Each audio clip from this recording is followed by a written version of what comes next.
السلام علیکم ورحمۃ اللہ وبرکاتہ۔ مبسملا حامدا ومصلیہ۔ سلسلہ درس بلاغت کے گزشتہ چند اسباق میں آپ حضرات نے استفہام کا بیان پڑھا تھا۔ استفہام کی تعریف اور اس کے کلمات اور پھر ان کلمات کا حقیقی معنی کیا ہے، یہ ساری تفصیل آپ نے پڑھ لی تھی۔ آج کلمات استفہام کے مجازی معنی کے حوالے سے مختصر سی تھوڑی سی گفتگو ہوگی۔ جس طرح آپ نے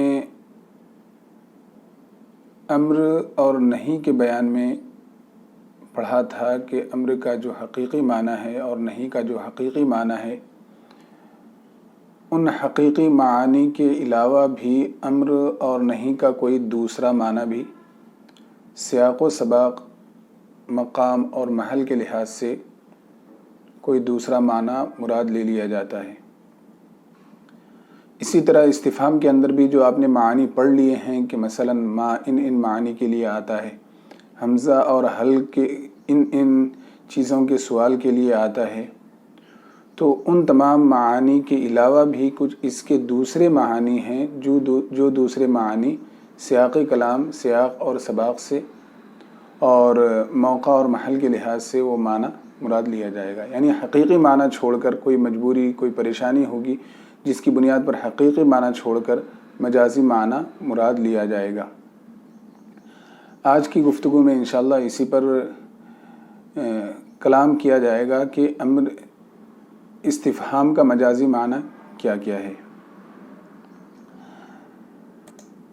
سب سے پہلے دیکھیں کہ مصنف یہاں پر بتا رہے ہیں کہ وقد تخرج الفاظ الاستفہام عن معناها الاصلی لمعان آخر تفہم من سیاق الکلام۔ کبھی کبھی استفہام کے الفاظ، استفہام کے کلمات اپنے اصلی معانی سے نکل جاتے ہیں، لمعان ان دوسرے معانی کے لیے، لمعان آخر ان دوسرے معانی کے لیے، تفہم من سیاق الکلام جو دوسرے معانی سیاق کلام سے سمجھے جاتے ہیں۔ اچھا، مطلب یوں کہہ لیجئے کہ امر اپنے حقیقی معنی سے استفہام کے کلمات اپنے حقیقی معنی سے نکل جاتے ہیں اور مجازی معنی میں استعمال ہوتے ہیں۔ اب وہ مجازی معنی کیا کیا ہے، اس کی تفصیل۔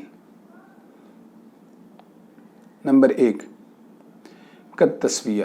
مثلا کلمات استفہام میں سے کوئی کلمہ ہوگا، الفاظ استفہام میں سے کوئی لفظ وہاں پر ہوگا، لیکن اس کا معنی سوال کرنا نہیں ہوگا بلکہ برابری دکھانا مقصود ہوگا، برابر کرنا مقصود ہوگا۔